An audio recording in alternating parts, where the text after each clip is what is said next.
All right, let's start up. We are back with Deceive Inc. again. We've been on hiatus for a little bit here waiting for this. So the first video back is going to be the glitch reads the patch notes video at you and tries to give his thoughts.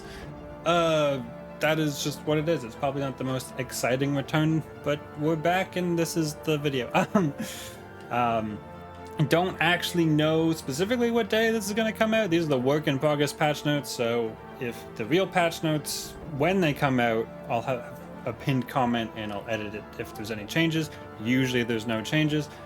I'm taking a guess here. The day this video is going to release will be the day that the patch releases. So, you know, fingers crossed it's either out when you're seeing this or coming out soon when you're seeing this. And that'll be the 31st of October. So if it does come out that day, there'll also be probably a break day between this video and the actual first gameplay video, because I don't really just have time to record on the 31st. It's kind of a busy day. So yeah, if it comes out after the 31st, then the video will be the day after, because I'll have to record and the video comes out the day after. So that's how it works in pre-recorded content. But let's get right into this. I think my goal is 30 minutes. If we make it under that, I've read through like most of this already. It seems pretty cool. I'm pretty excited about some stuff and a little disappointed in some stuff, but I guess we'll get to that. Also, I'm doing the music slightly differently, so hopefully that is both better but not too loud. So yeah, I don't know how I can make patch notes videos more exciting, but any tips on that also would be appreciated. So, Deceive Inc., Scoundrels, and Sentinels, work in progress patch notes. I love this art. I'm not gonna lie, like this is very I guess it's not centered right on the actual screen. There we go. Like, this is just pretty cool to me. I'm not gonna lie. Tales from Bardkeep. Yeah, we're just gonna summarize here. I'm not really gonna read every single thing to you, but obviously there's a new season 5. We're getting 50 levels. That's normal. Reworks to Ace, Chavez, and Yumi. 2 new gadgets, and they're introducing map variants, and we know there's 2 of them.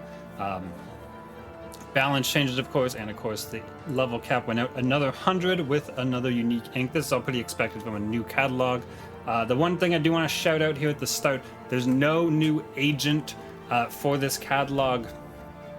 Instead of a new agent, we're getting 2 new gadgets and all this other stuff. So yeah, if you're looking for a new agent, you won't find it. But let's see what we got anyway. So obviously Scoundrels and Sentinels is legally distinct Dungeons and Dragons, I'm pretty sure. Correct me if I'm wrong, but it's fantasy tabletop RPG themed. We can already see Cav in some plate armor here. Yeah, that's what it is. So I don't have, like, in the actual gameplay video we'll show off all the skins and all the stuff from here, but obviously it's not out yet and I can't do that. So this is just the image we have. There's 50 unlocks. We know there's a Larson Cinder Mist costume coming, and there's some inks and stuff as we expect. But yeah, I can assume based on this saying Larson, and this is the last page here as Cav. Normally that means the last page is going to be Larson and Cav, which I think was guessed at a little bit. Anyway, this is the new ink, the Opal. Honestly, I'm kind of mid on this. It is a little like rainbowy in here, but to me, I always like Prismatic Ash, which is this like white color with the black rather than like the brown here, and it's kind of similar, and I don't want to say disappointed. It's pretty nice ink. It's obviously different. Once we see it in game, it might be more different than I think, but yeah, we'll see. It'll take me a little bit to get level 700, so we'll see. All right, let's get right into the new gadgets. The bait box. I think I'm really excited for these new gadgets. And all right, cooldown 45 seconds, has 5 HP. It's a big box. It makes noise. There's 4 different tracks, they're called. Gunshots, character loaded, keycard jingle, and keycard printer. So they just play these sounds. So gunshots makes it sound like there's a gunfight going on. They did a dev stream, and one of the things that was asked that I thought was a really good question was, does the gunshot sounds take into account agents that are in the lobby? And I believe the answer was no. It just plays an assortment of sounds. that is randomized enough that you shouldn't be able to tell it's coming from a bait box, but it is it doesn't, like, there may be no vigil in the lobby, but you might hear a vigil gun. Character alerted is like Doug yelling at a spy. Pretty nice. Keycode jingle, I think that's pretty obvious. That's the keycode jingle noise. And printer, I think that's pretty obvious too. It's the printer noise. Obviously not so useful in phase 1 and 2, but that's what it is. You switch tracks with right click. You turn them on with left click. You throw it down kind of like you do a signal scrambler. And there is a bit of a cooldown, so the tracks play for, I don't really know how long. They don't really say, and I didn't like time it, or I don't know if they're all the same or different, but like once that track finishes, there is a little bit of a cooldown before you can click play again. And of course you can also break it and replace it after 45 seconds. So there's that. The other new gadget is the DI. The camera's 1 HP, also 45 seconds. So this is the pen camera, actually. It's pretty cool. Okay, we don't have a lot of like stats in here. We're getting down to, but basically the cameras stick to surfaces, but also on people. So it does give them that bugged status that Vigil passives give people, but you can stick them to other agents. So if you break your cover or change it when there's a DI stuck to you, the DI goes away, but of course you had to break or change it. So pretty much when you're looking through it, you get these, and you get 2 of them. We saw that in the thing. I don't know if it says here. I don't know if it says you get 2 specifically. Oh yeah, you can set up 2 remote cameras. So yeah, there we go. So yeah, you get 2 of them. They're closed. They look like a little like diamond when it's closed. It's just these 4 things close, and then it's open when you're looking through them. It is muted while you're looking into it, which I think is very interesting. The DI doesn't have like a mic, so like your sound just kind of goes muted when you're looking through it. You can't hear through it. So that's kind of a nerf. You can't just sit there all the time. Like if you sit there all the time, you're not going to hear things. Not necessarily like a nerf, but like, you know, it's a thing. I think these are really cool. When you stick it to a agent, a player, an enemy, like when you stick it to an NPC or a player in cover, you get the like 3rd person view of them, like if you're spectating, like when you're dead, which is really cool, because then you could like kind of see around corners. You can put them on your teammates, so you could like, even when you're alive, like look around the corner for them and stuff. It seems pretty cool. We'll definitely see this coming in. They last infinitely, so once you put it down, it stays there until someone breaks or you break it. Of course, if you put 2 down, you have to recall them. It recalls both of them, similar to like tripwires. So really cool. I'm probably gonna, no offense bait box, but I'm probably gonna play with these first. So expect to see these come up really early in future videos, because I'm really excited for these. One thing you can definitely do is put it on the VIP like early in the game, then you kind of have to micromanage your other one. But if you're trying to do the retinal scanner, you can just check your DI to see where the VIP is and then go get them. So you don't have to like worry about it, because the DI is just stuck to them forever. So really cool. Other cool things you can do is like the Yumi booby trap. You know, it's two sources of like that booby trap there that you can shoot pretty far. So yeah, that's really that. Count level 25 for that and 22 for that. Didn't really shout that out because it doesn't really matter to me. They're just going to be unlocked because obviously level 600. But I'm pretty excited for these. There was a little like concern. I saw that maybe like this is a camera and this is like a bait box. There's going to be maybe some more camping around. Obviously we can't know that, but we'll see what happens, I guess. Not a huge fan of camping, but I do respect that it is a play style, so I'm not upset. Alright, so that's like 2 of the really big things in this. The other 3 big things in this, I guess, is the character kit rework. So Chavez, expertise 2. So the big circle is going away. The circle of resistance is gone now, and you get all-star instead. Not going to read this to you. I'm just going to tell you about it as like you can read it if you want. But basically, Chavez is passive as a character, and his expertise 2 is highlighted as the biggest offender. Whether you think that's true or not, I might get into that a little bit later. But anyway, Now you have all star, so you go into a stance where you gain amped up, which is the move speed one, but you can't shoot for 5 seconds. So, I mean, you're amped up for 5 seconds and can't shoot during that time. And you just shove NPCs away. If you collide with a spy, though, you deal 15 damage and you throw them with force. We actually have a video here I'll bring up in a second. It's not in this document. I just got to bring it up in another tab. And you get to open doors by ramming them, which is just cool. It does, you know, you need the intel or the key code, but there's no hack time. I mean, obviously the key code's about the same speed, but the intel, there's no hack time, or if it's already unlocked, it just opens. So you still spend the intel, but it doesn't stop your charge. So let's look at this video. Okay, good, that fits. So here we go, this is only 10 seconds. There's a door open, another door, you can see the charge didn't stop, and here we are hitting a spy. There they go. It's kind of comically far, honestly. But that'll be really cool. We'll watch it one more time. You can, like, it doesn't even slow him down. He just gets to run, and there goes Squire. There we go. All right. So that'll be pretty fun. Not gonna lie, pretty excited to play with that. Will kind of mention they do say Expertise 2 is the biggest defender and kind of super passive, but I'm not gonna lie, I kind of think Expertise 2 wasn't the most passive of his abilities, because I actually kind of liked the circle was an area you had to be in, right? Like, if you were playing against Chavez, you could try, at least try to move the fight in a way he can't be in his circle. Or if you were Chavez, you had to try to, like, manipulate the fight or time your circle well so that you were in it at the important moment. So I actually think it was kind of more interesting than they're giving it credit for.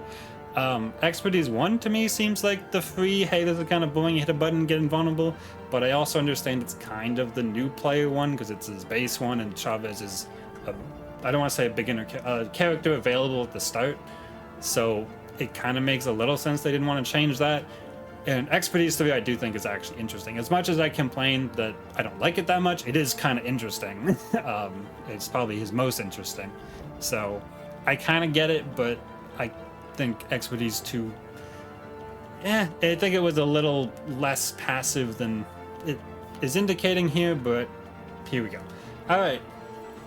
Expertise 2 on Ace. Now this I'm really happy about. I'm not gonna lie. Expertise 2 on Ace, and they could do call it out here. Problem for a while. Having an expertise that hinges entirely on adding DPS is difficult to balance. I think I have literally said that exact phrase in like 4 different patch notes videos or more. Like, I think I've just said it.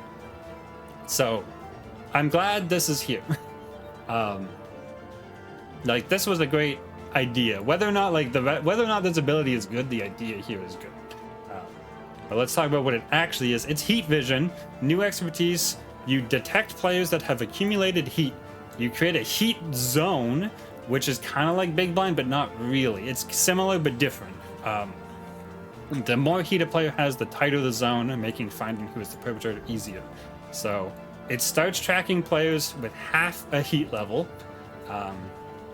It lasts for 25 seconds and has a range of 90 meters, which is really far, actually. So red passive 3, I believe, is the longest one with a range. Obviously, Madam passive 3 is the longest one, but, like, it's infinite. So, like, red passive 3 is only 60 meters. So if you kind of know how far that is, this is 1.5 times that. So it's pretty far. That's like, I want to say the distance from like A to C on Sound Eclipse, like it's like off the map. Maybe that might be too far, but I just realized C is really far. Anyway, it's pretty big. Anyway, 25 seconds, pretty long time. And so basically it makes this, like, it kind of makes this big blind in the general area of the spy. It's not like the spy's in the middle, because obviously that'd make it obvious. And then the more heat they have, the smaller this circle is. And so you can see just big blind things, I'm gonna call it. It's just everyone, NPCs and spies. So I think this will be really strong. I'm honestly a little worried about it being too strong, because if you highlight an area, I don't know how large a large area is, right? Like, I don't know what the biggest area is. I haven't seen the ability. There's no footage here. It might have been in the dev stream, but I didn't see it. Not like in a good way, I guess.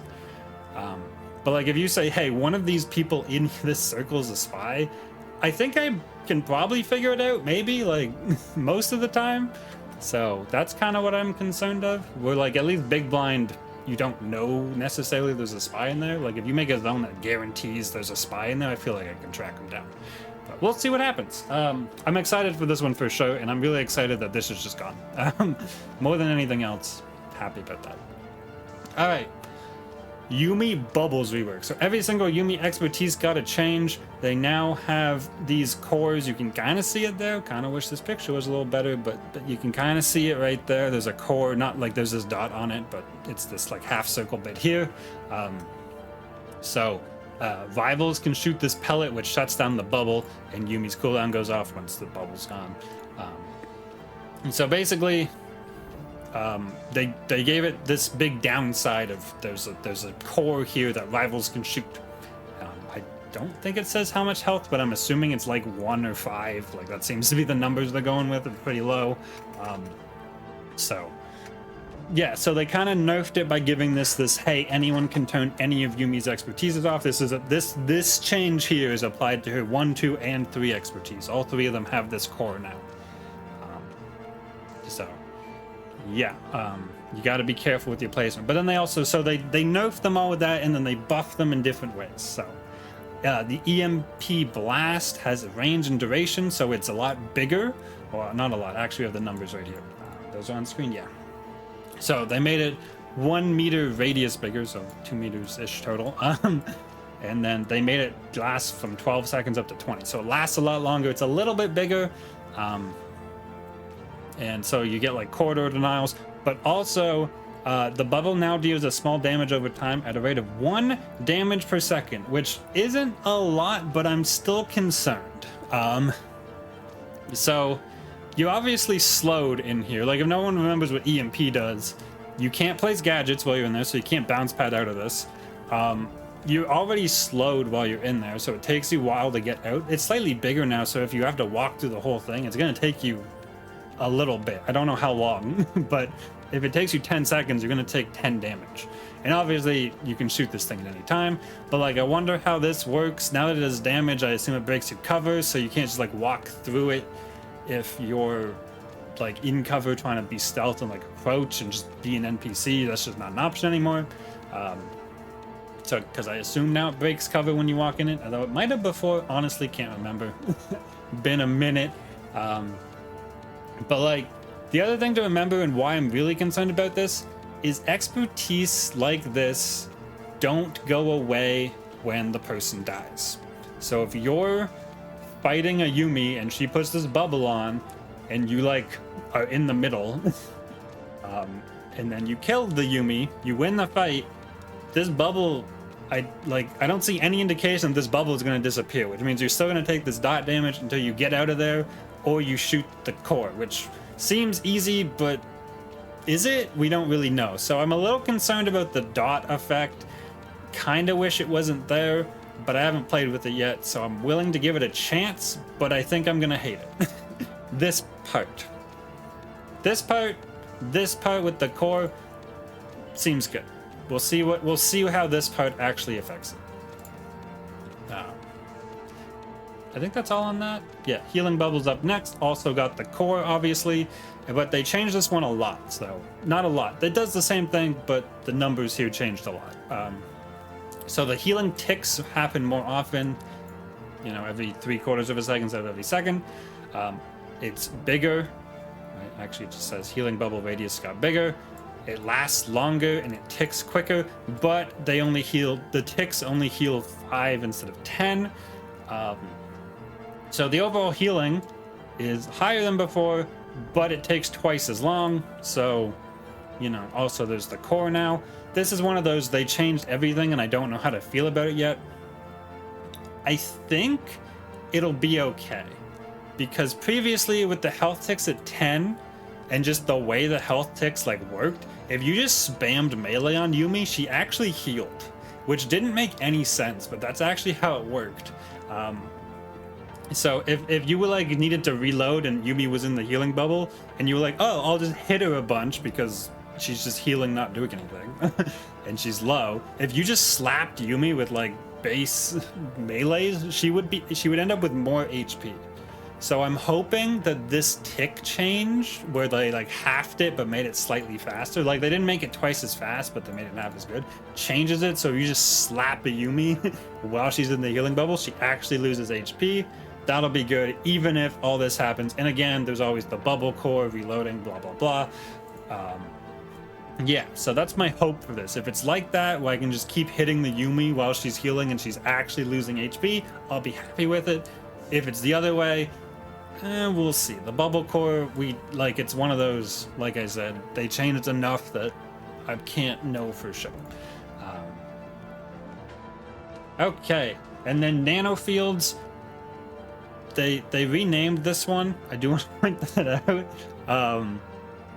They we changed the name here as like the third sentence here, which I think should have come first, but heck, you know, I don't write these. They changed the name, so this used to be like EMP block, now it's nanofields. They didn't really change what it does, they just changed the name to separate it from the other EMP, because they do different things, and calling them both EMP didn't make sense. So they made them bigger as well. They made everything bigger. Duration is longer when you don't stick it to someone, so you can still kind of use this as a block, even though it is smaller. Again, they raised it up to 3.3 meters. The big one is 5.25 meters, so still, what is that, like 2/3? Quick math, maybe. 3/5, I guess, maybe. Yeah, so that it's not as big, it's not nearly as big, but it lasts 20 seconds just like the other one. 20 seconds when it's not stuck to someone. When you do stick it to someone, it still sticks to them. 7.5 seconds. I do wonder about this one a little bit. If it's stuck to you, can you shoot the bubble core? Because there's still a bubble core. Like if it's stuck to your back, how do you shoot the bubble core on your back? Notably, this one doesn't have the dot effect that is specifically for Expertise 1, which is probably good. Because I believe this one also neutralizes. I kind of forget. This one's the one that slows. This one neutralizes, if I remember right. Maybe they both slow. I'm not 100% sure on the Yumi things, unfortunately, but should have maybe looked it up, but here we are now, 22 minutes into the video. Anyway, I like this change. It made Yumi feel, it's hopefully going to make Yumi feel like you can kind of just shoot the bubble core, and like it'll be a thing to play around, which will be nice. Booby traps, her passive 3, we already mentioned briefly actually. Bigger size, longer duration, destroyable core. So the same idea, made them slightly bigger, longer duration, has a core. They also feature the the same small damage over time, I assume, because it says so I assume they still do 1 damage per second. I wonder if they overlap, like if you put tripwires really close and the 2 like bubbles overlap. Not for me to know, but we might change it. All right, note on further changes. We're aware many more elements of the game could benefit from the treatments we're giving abilities in this update. Yumi's passives have always been problematic. Here they call out other stuff. Larson E2 is something they want to change. Hans's entire kit is something they want to change. Yeah, and we'll be showing more changes and coming for more characters in the future. So they called out specific. I think this they've adjusted a lot and continue to want to. I think this is the first time they've said this, as far as I know. But it is nice to say Hans's whole kit is something we need to look at right now. It's kind of funny, but it's good of them to call this out. I'm imagining, yeah, just to name a few, like this isn't an exhaustive list. That might not even be in priority order, right? They just call a few things out. So there we go. All right. Oh boy, it's already almost 25 minutes in, and we just got to map variants. This might be a long one. Map variants are pretty simple, I'm not gonna lie. There's Fragrant Shore at night and Hard Cell in the morning. They also now have 2 VIPs. They have Luana and Garcia. The 2 VIPs from each of those maps are now both of them in both of those maps. But other than those changes, that's it for map variants. They changed the time of day. Functionally, they changed the lighting, and they added 1 VIP to each of them. So here's a couple images. Fragrant Shore during the morning. Vagrant Shore at night and Hard Cell in the morning. That's your map variant. This is the part I kind of mentioned when I'm like a little disappointed. I feel like map variants had a lot of potential, and just changing the lighting, well, I'm sure takes work. I have no idea, not a game dev. I'm sure there's work required here. Feels not great. It doesn't change the way the map is played at all. It just changes the way it looks. Like, again, no idea how much work this would be, but it would be kind of cool if it was like, okay, Fragrant Shore was a party, right? Like that was the lore, I believe. The party's over now at night, so maybe there's less of everybody. Maybe there's just less people around. Maybe they introduce like a gray lock. All the doors are locked now and cost like 1 intel to open like any door, right? Like, you don't necessarily have to change like the bones of the map to do things like that. So this is where some of my disappointment for this comes in, where it's like the map's not going to play differently. And that's really what I want from a map variant. One thing to shout out is the way it's gonna work, I believe, but doesn't, like, don't quote me on this. I'm pretty sure the way map variants are gonna work is it like picks one of the 5 maps, and if it picks Vagrant Shore or Hard Cell, then it gets a 50% chance of either variant on it. So there isn't like it picks one of 7 maps, it picks one of those 5, and then if it picks one of these 2, it picks one of the 2 variants. So the way the map choosing is a little different. So there we go. There's some other pictures on another one I didn't bother to open because we know, like, that's even we know what Hard Cell and Vagrant Shore look like, and we're gonna see them in videos. Obviously, we'll see these, but it's night or it's day, I guess. Now back to things I'm really happy about. Map update.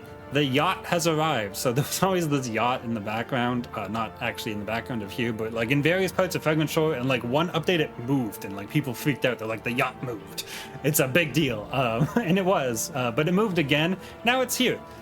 This is the bus is right here on the left here. This park here is brand new. They just added this. So this whole area is kind of new, and this whole yacht is new, and it is the new Vault Terminal C is in this yacht. The truck, the sus bus, if you will, is now a staff room. The whole thing's one green room. So this is new Fragrant Shore C. This is in both the day and night versions, again, because they're the same, just day and night. Here's the inside of the yacht. So this is blue room, and here you can see the blue. You can see like the lock there, blue. We saw there's a door in the back, and like up here's the purple room. And there's a secret exit in here as well, which you can't quite see in this picture. It's like over your head. It's a drop down one. So this is inside the blue part, stairs up. Yeah, here's the back. There's a door there. I assume that's another door into the purple section, but maybe it's another door. We can't see that one. I kind of forget. They showed it in the dev stream. I feel like it's blue though, and the actual purple door is inside. So yeah, this is gonna pair really well with the Chavez All-Star, because you can just throw people off the yacht. And I'm like, that might be goal 1, is to use the DI and just Chavez All-Star people off the yacht. I'm kind of excited for the possibility of, like, obviously the DI doesn't help, but I'm excited for that. Or bait box someone to the yacht and then use the All-Star to throw them off the map. Yeah, just don't get caught yourself. So that's gonna be something we try for sure. Pretty excited about the yacht. Oh yeah, obviously here it is at day, here it is during the day, and here it is at night. Keycard printer changes. Okay, we're at the 30-minute mark, and I'm not nearly as far as I wanted. I kind of gushed about some things, but I guess you're all still here for it, so I appreciate that. Keycards got better. 2 printers are no longer too close together. There's no more guaranteed spawns, which already like wasn't they fixed that last patch, but call it out again here. Or I'm calling it out again. But they like redid the whole system, so it should just be better, more spawn points. They're not going to be too close together. That, yeah. Extraction phase. This is pretty important, actually. The phase will get extended by 30 seconds each time the package changes hands. So if you chase someone down forever and like you barely get there, you get that 30 seconds to actually get out of there, which can be the most frustrating thing if like a Larson, no offense Larson mains, but it's usually you guys, just like runs around for like 4.5 minutes and then just like you finally kill them so far away and you just can't win because you can't bring the briefcase to extraction in time. This gives you 30 seconds to grab it and go. Also, the final, if you're the last player, extracting is faster, right? There's only one person around, so they're keeping the, like, you still have to extract, but it's gonna go quickly, is what it seems to be.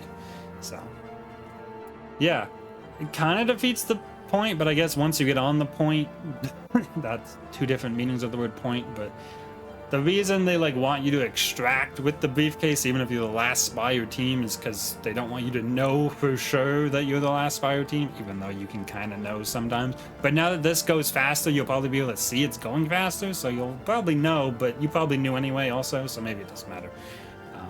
So I like this.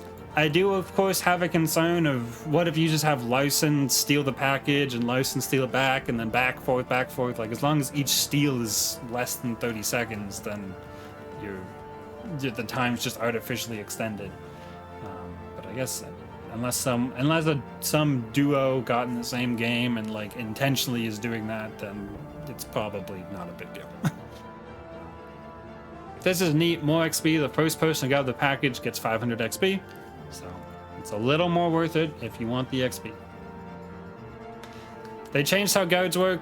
Now where the bullet lands don't attract as many guards, so they should only come from where you're shooting, but not like where you're hitting shots. Elite guards can now use normal guards, social interaction spots, probably good. Although I'm not sure if elite guard NPCs do. I guess they must now, because otherwise that'd be kind of obvious. So there we go. That was always kind of weird that they couldn't. Now they can. Beginner queue. This is pretty important if you're a beginner, although if you've made it this far in the video, you're probably not. But if you're less than account level 30, you're in beginner queue, except now you have the option to opt out. So there's a clear indicator here that says you're in beginner queue and you can opt out. Beginner queue means you will encounter bots in your matches, otherwise there aren't any bots. Do you want to throw that out there?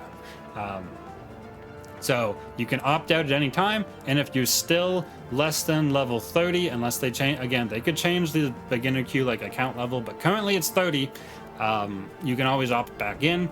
And they added this to team modes as well, so duos and trios will also now have bots, and you can get beginner protection enabled on those.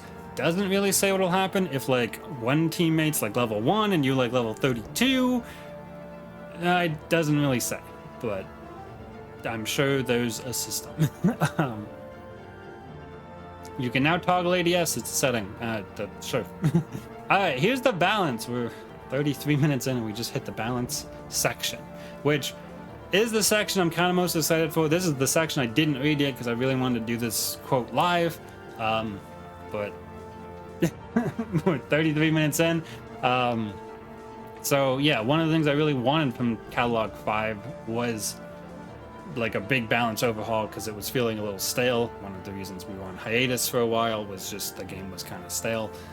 So hopefully, fingers crossed for a lot of balance. We're starting with suspicion tweaks. NPCs can see farther. So blowing cover no longer flushes all suspicion, regens at normal rate, so you can't just like lose suspicion, get your cover back, and then sprint again. Probably a good change because that was kind of weird. You just got like gold cover and then you just ran till your suspicion broke your cover, and then you just got back your cover with gold, and then you just kept going because your suspicion totally reset. So that's a lot better now, probably. We'll see. Again, it's one of those you have to play with it things. And then scolding is one of the feedbacks displayed on your portrait. Probably a good idea. Because once you know you're scolding, you can run. If you're scolding, you're allowed to run without building suspicion. All right. Retinal scanner is now earlier. This is great. I always complained it was like 1 minute too long. They made it a minute and a half shorter.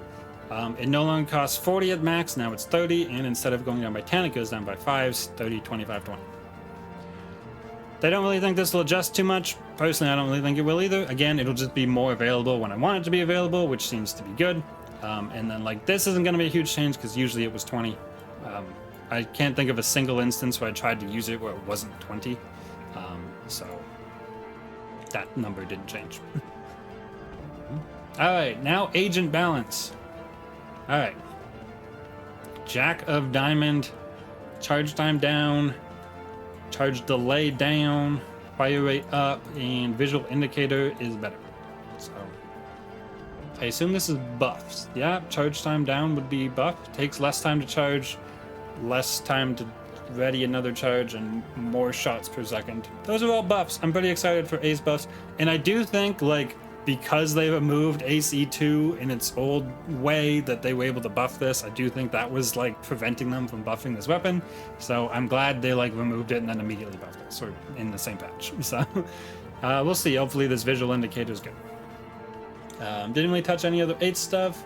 Not really sure I wanted any other ace stuff. Again, they reworked the whole expertise for ace, so we'll see how that settles before I complain. All right, Cavalier Expertise 2 changed significantly, expanded the zone size. Okay, so it's just a lot bigger, and they do call out they're looking into a more in-depth rework for Expertise 3. That's kind of good because it's not really clear on when you should use it, because it kind of only seems like a package chaser build. The other stuff doesn't really matter. It doesn't really come up. Madam, let's see here. I saw this already, but we'll start up here. Expertise 2 is a clear winner, giving tons of mobility. So that's definitely true. All right. Instead of 20 seconds to recall, you only have 12. That's kind of a big nerf. That's almost half. And if you don't do the snap, instead of getting 80%, you only get 50. So that's a pretty big nerf. We'll see what happens. This is still a little bit of time. This is kind of a big deal because you can't just like put it on. I don't know what the recall time was off the top of my head. So, but like if it was like 60 seconds, which I feel like it was, 80% refund gave you what, 45 seconds back or something, 40, 50. Anyway, it wasn't long, and now it's a lot longer because it'll be 30 seconds to wait. So yeah, that's kind of good. The music stopped and I'm concerned. I totally set it to loop and I'm not sure how we might be doing this next part without background music. Didn't think the video would be this long. All right, Passive 3 is performing too well and we're testing solutions internally. They're deploying a change as soon as they come up with the solution they want. So I'm glad they call it out. It sucks it's not in this. I think most everyone wants this passive changed. I am glad they're taking the time to like figure out what they really want with it and not just like trying to do some numbers changes, because I don't think numbers changes are going to do it. So I'm glad they put this in. Kind of sucks it's not in this, but you know, they can only do what they can do. Octo. All right, his E1 is further and wider. So if you missed, you should miss less. That's the one where you get intel for hitting the button. And this gains some cooldown. Not sure that's a big deal. Also, I did hear from some actual Octo people that this number was 60 seconds. So that's potentially concerning because they might have accidentally buffed it. We'll see what actually happens. I don't want to like spill the tea here, but I heard that it was originally 60 seconds and now it's like, so we'll see if they added 10 seconds or they set it to 50 seconds, because I don't know. I didn't time Octo cooldown for his Expertise 3 myself, but some people said it was, some people who play a lot more Octo than I do said this was already 60, so changing it to 50 wasn't a nerf, but we'll see what happens. Maybe that'll be the thing that changes in the work in progress patch note to the actual patch notes. I think this is good. This is like I'd say one of, if not the strongest ability in the game. A little more cooldown's good, but I'd rather it just not be like the strongest ability in the game, because he just had like either has it or he doesn't. There's not much you can do about it. So I'd rather just be weaker when he has it rather than just he have it less, because I can't control when he has it. as an opponent. And then if you're playing Octo, like, I guess you wait 10 more seconds to do stuff, except most of the time you just gotta use it and cover anyway, so I don't know.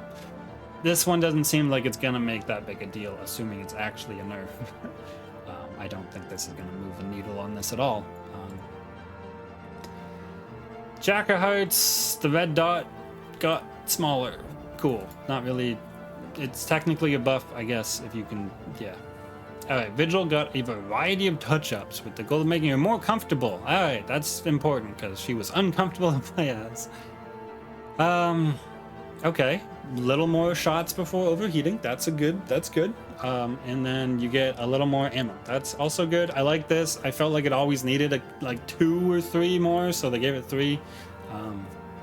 I don't think that's gonna like be a huge thing. It's just gonna make it a little more comfortable, like they said. The smoke projectile speed is now twice as fast, allowing more long distance shots. That wasn't really the problem with the smoke launcher. I mean, it was kind of, but like the smoke didn't gather fast enough, or doesn't, and they didn't really change that. So I don't think this is gonna move the needle too much, but I guess if you can be more accurate over long range, by the time you get there, the smoke's gonna have accumulated, so maybe.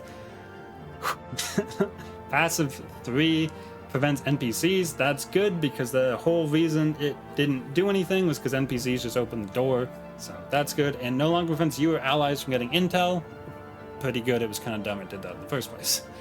They mentioned Yumi here, but obviously all of her expertise we already went over. Quick fix, no longer 65%, now 50%. Big agree on that one. 65% was ridiculously fast. 50% still kind of fast, I'm not gonna lie. I could have seen like 30 there and been okay with it. But again, until play with it, see it played with, I don't think this is gonna be too big of a nerf, but I guess we'll play with it and find out. Again, I don't really think so. Like, there's obviously a difference here of 15%, but 50% cooldown is a lot. You know, it makes your 45-second gadgets, or, well, let's do the easy math. It makes you 60-second gadgets into 30-second gadgets. It's like, that's a lot. All right, gadget balance. Mimic is quieter. It's not actually, I mean, it's not quieter, the range. The range on the sound when you exit is less by a lot. 10 meters is not very far. So yeah, that's kind of a pretty big buff, because I feel like that was the big thing, is like you popped out a mimic and someone was like, oh, I heard you. This is kind of a big turret buff. The turret will now attack gadgets that, like, as their lowest priority. So assuming no one else, there's no agents, there's no aggroed guards, I don't know what else turrets hit, but they'll attack gadgets, which is kind of a big deal. Obviously it's very loud, but like also people like turrets kind of a fight thing anyway, so yeah. But I think the big thing here is they made, obviously, the DI, the bait box, the 2 new ones are both deployable. We'll see a change for the tripwires down below. You can just throw this at someone's tripwires and it'll break it for you. The scrambler, as we see coming up next here, like, I doubt it prioritizes the turret shield point, but it will shoot the shield, or the weak point on the shield. It probably doesn't prioritize like the physical weak point, but it'll shoot the shield, assuming the agent's not like also in its targeting radius. However that works. So that might be good. So yeah, I like this. I think it's a buff to something that's not that highly used, and I think it could actually see use just to like counter tripwires a bit. Even though, again, it's loud, but at least you don't get traced. All right, Scrambler. There's a big Scrambler buffs. I know I said I didn't read the balance part, but I did actually read the gadget part. So you no longer jam yourself for intel, only rivals. Already a big buff. It pauses vault printers now, which I think is kind of just insane. Not that people like leave their printers really, but some of them are like through the wall. So you might be able to get some cheeky scramblers to like stop people printing like through the wall where they can't see you. Handheld range is now same as deployed, so that's way up. And then this was a bug, but they put it here. Is it used to turn off when you put it away, and now it's if you turn it on, it'll stay on until you turn it off. So this still has the same drawbacks of when you pull it out, it makes the probably the noise and like the visual like pulsing thing, but that's kind of always the drawback of it, along with it just taking time to use. So I think this is a pretty big buff. I kind of hope it moves the needle on Scrambler. I don't want Scrambler to be the best gadget in the whole game. I think that would make the game kind of suck. But I want it to be usable, if a little niche, and I think this is a definite step in the right direction, especially this. So we might have to actually use it. Now we're just gonna have like tripwires guarding printers, except the printers will just be bait boxes anyway. Here's the tripwire buff I mentioned we were gonna see. They stick to walls and ceilings. Whoop, I gotta stop doing that. So obviously here, kind of a big buff. Like, because they used to be on the floor, or you used to have to like find spots to set them on, like tables and stuff for cool stuff. Now you just do the cool setups in doorways and stuff. It's kind of a big buff. Yeah, it's just kind of a big buff. And then this, the umbrella shield did make an appearance finally. I like that they call it umbrella shield here instead of like shield umbrella, so it's at the bottom and I had to wait and find it. But as a rival, you can dismantle an enemy shield twice as fast now. It's down to 75 HP instead of 100, and it only lasts 12 seconds instead of 20. So this doesn't really come into play too much. This could even be a buff if you forget to break your shield and like the fight's over, it's gonna break sooner and you get it back. It's not really a buff, obviously, but yeah, if the fight goes on longer than 12 seconds, I think something weird happened anyway, not gonna lie. Hopefully this doesn't matter too much. If it does, like, you should be shooting the weak spot, but if somehow you have to burn through 75 HP, it's gonna be faster than 100 HP. Maybe if you're like Ace Weapon 3, I think it's only 2 shots instead of 3 now, assuming no charging.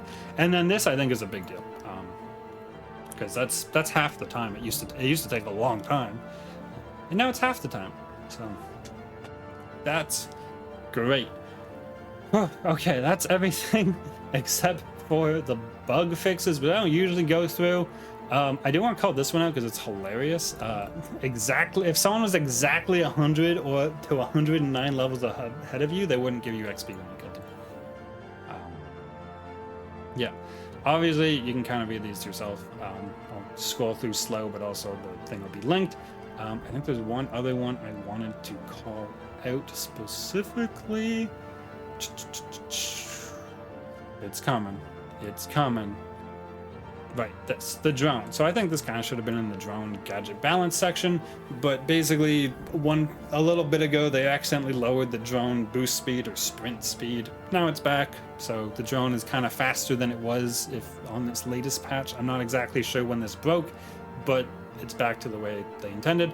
And this is kind of interesting. The turret always sucked if you tried to melee it, so now it should be better, but I still wouldn't try to melee it. Hopefully it works if you do. I think the turret is more than 15 HP though, so you better charge that melee. I'm not 100% on that. Again, it's been a minute. That's it. This has been a really long, this might be our longest patch notes video. There's a lot in here. Again, I think the balance stuff they did seem good, and they called out, hey, we didn't do this, but we're looking at it, which I think is nice. The reworks were pretty cool. I think I'm excited for all 3 of them. The gadgets, I was a little worried about them releasing gadgets into a meta game where like shield bounce pad and like maybe goo pod were just the ones to take, but with the shield nerf, these might see a lot more use. And like this is a fully information gadget. Information's pretty important. Madam's pretty good, and all her stuff is information, and this is like I feel like you can play some funny tricks with this, so I think it's gonna be good, and I'm excited. It kind of sucks the music disappeared. I might try to add some in post. We'll see this more next video in game when the patch is out. I hope you enjoyed.